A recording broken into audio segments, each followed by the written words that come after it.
Hey guys, welcome on in. Kiddos here, and this is not the first video for Nino Kuni that I wanted to do, but with the 7-hour stream that we did the other night and some of the issues that are going on with this game, I just have too many concerns that I need to get this off my chest. And we got 3 major issues that it's just not looking very promising for Nino Kuni. So let's just get into those. Let's see what you guys think. So make sure you hit me up in the comments down below. Does this actually affect you actually wanting to play the game? But let's get started. All right, so before we get into the gacha system, let's talk about this new announcement from the Nino Kuni Crossworlds Discord. As you guys can see here, it says, "Greetings, soul divers. I'm excited to read all of your great adventures, and I will be writing the best ones in my notebook." So they did this announcement where it says, download Nino Kuni, leave a review on Google Play Store, leave a review on the Apple Play Store. Make sure it's a positive review with a positive star rating. It doesn't specifically say that, but you can see the 5 stars around Rania's notebook here. Indicative of anything? Then you need to take a screenshot with the review and the rating, and then you post it. And then if they get enough ratings, they're going to give out everyone a 3-star free familiar, which is nothing really to write home about. A 3-star familiar it's not the same as a 4-star. I mean, if it was a 4-star, I mean, I guess.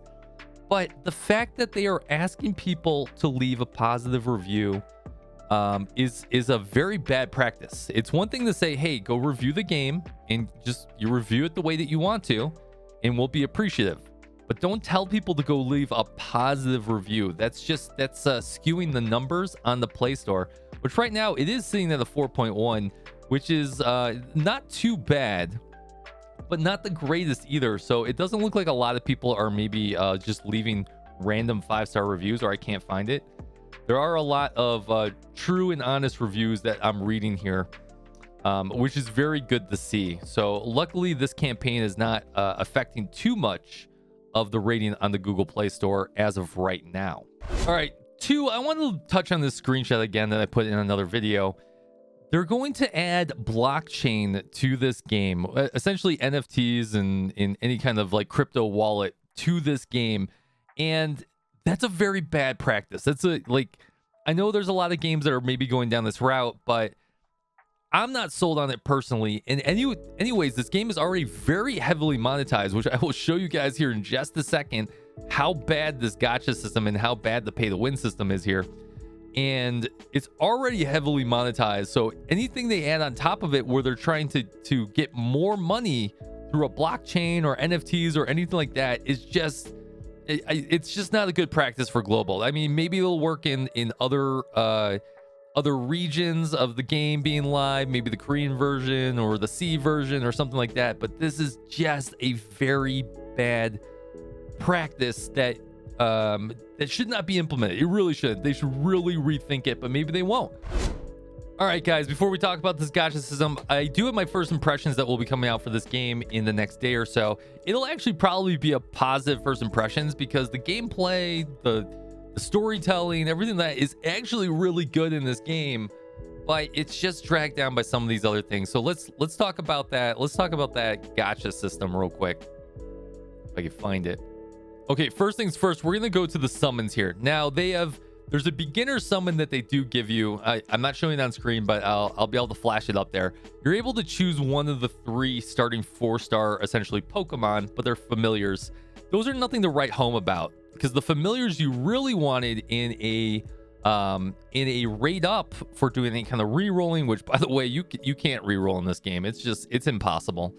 A lot of them aren't in that beginner banner. You can only get like Mite, you can only get Shuryu or one of the water ones, and then Ouroboros, which, I mean, those are all great and those are good, but they're not like the all-star ones. They're not the super triple S characters or anything like that. Like, I would have loved to be able to get myself a hippocampus, right, or something like that, or one of those, but they don't allow you to do that. And you only get 10 rerolls to try and get one of those 3 starting familiars.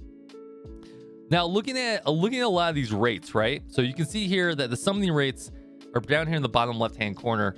Summons until guaranteed 4-star is 100. Then summons until guaranteed 100% 4-star is at 200.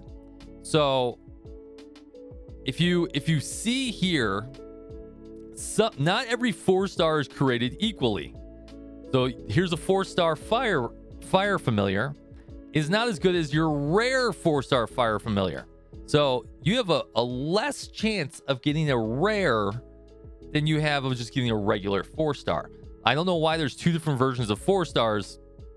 I really don't get that system. They do the same thing for equipment. You can see here in the bottom left-hand corner, summers until 4-star 96.5, which, by the way, so looking at this here, you get 1 point if you actually spend money. So it is 100 summons if you spend raw money or diamonds. But if you use coupons that they give you from earning from quests and stuff like that in the game, you only get 0.5.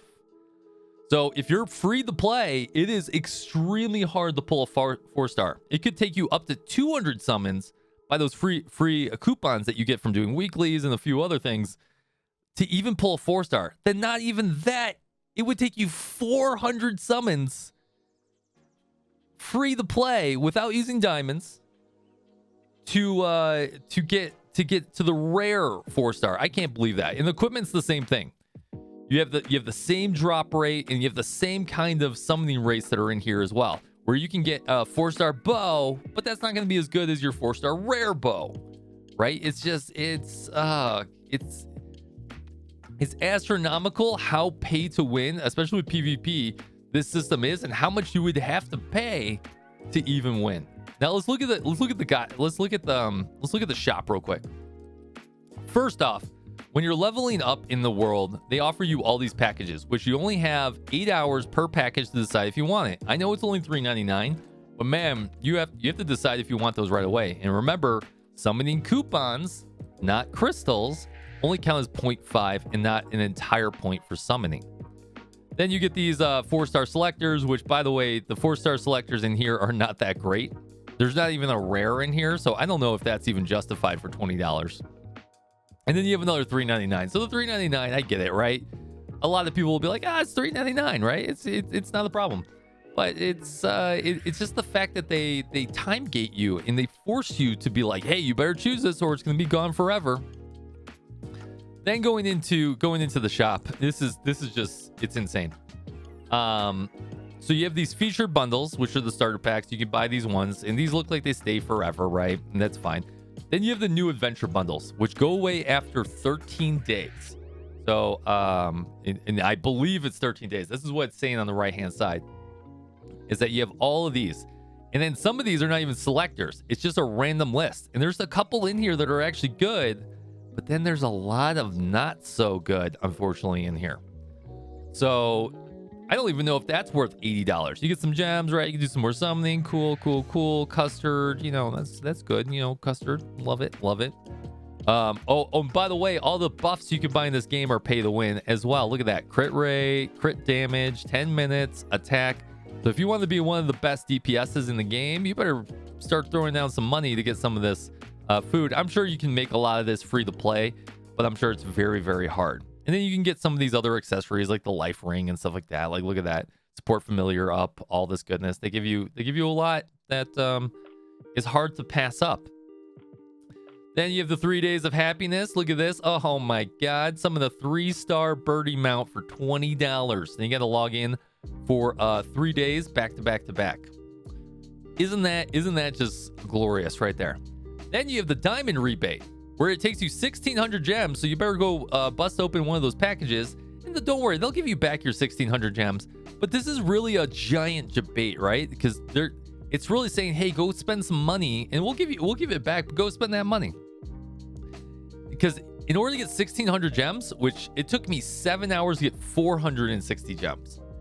I know players that are pushing level 40, level 50 that are only just breaching 1,200 gems. So it takes you a long time to get there. Is this worth it if you have 1,600 gems? I guess so, right? Because you get them all back. But it's really pushing you to spend. Then we get to the daily packs, right? So here's your free to play, which is cool. You get a 4-star equipment unlocked. That's cool. No rares in here, but just regulars, right? That's nice as a free to play. But then you have the $20 every 14 days package, premium check-in package, which gets you a lot of other cool stuff with skill descriptions and all that goodness, right? Oh, which, by the way, some of the skills are also pay to win in this game. And then you get some additional coupons that count as 0.5. So that's $20 right down the drain every 14 days, right? I don't know if that's worth it. Maybe it is. Then you have the daily check-in bonus. You want additional diamonds. You want increased movement speed. You also want some more AI, basic AI, by another 360 minutes a day. Well, that's going to cost you another $7.99, right? For some AI autoing, and then some additional gems and movement speed. So another pay-to-win buff right here. Then you have the daily premium, which gets you attack speed plus 8% permanently. So another pay-to-win buff. Great.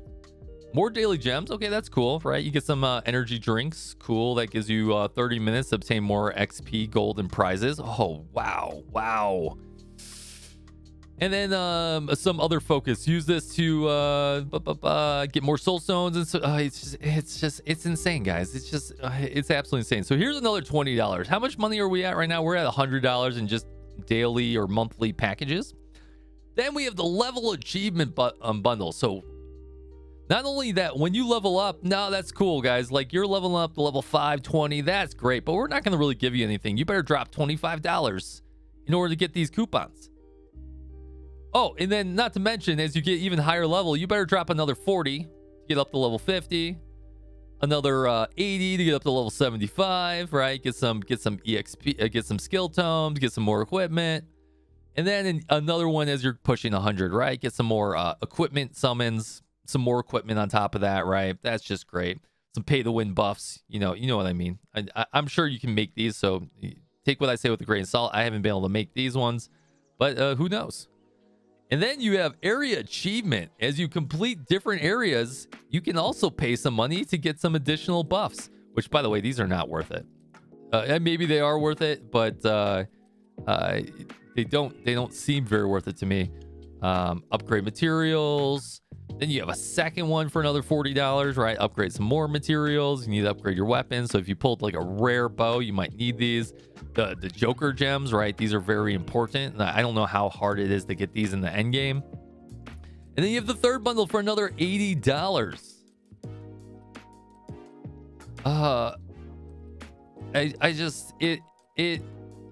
And that's not even just the regular. Then you have the power up. You can get weekly, 5 times a week, right? You have the daily one you could buy, which 20,000. Obviously not that much, right? It's just, I don't know, guys. Like this is beyond egregious, in my opinion. Now, this game is very fun, and I'm sure there's a free-to-play way to do it. And I am not at that. I'm not at the end game. I'm not free-to-play. I'm just giving you my raw impressions of someone who's played a lot of gacha games that just it just something doesn't seem right. It just doesn't seem right to me, or in the pay-to-win system. And maybe they are very generous, but in the 6 to 7 hours that I played, and typically in gacha games, they give you a honeymoon phase. They front load you with a ton of summons, a ton of everything. You can't re-roll in this game. You can't do you only get so much AI battling time unless you pay more money for it. I don't even think there should be auto battling in this game. It would make the game a lot more competitive and a lot more fun. Maybe there should be offline farming, which they do have for AI. I get that. Also, as my final thing, and I haven't been able to prove this yet, apparently there's a big problem at higher levels where people just PK everyone. And so you could be farming and someone will just come around and kill you at forced PvP. Anyways, guys, I don't know. Let me know how you feel about that. I was going to do a whole lot of other videos. I'll have my first impressions on this video out from some of the gameplay. We'll continue to play it so I can get a better sense of the game. But are you still playing it? Are you planning on playing it? You guys, let me know in the comments down below. Let me know about the video. Do you like videos like this where I just call a spade a spade? I don't know. I'll see you guys on the next video. Peace out and stay safe out there.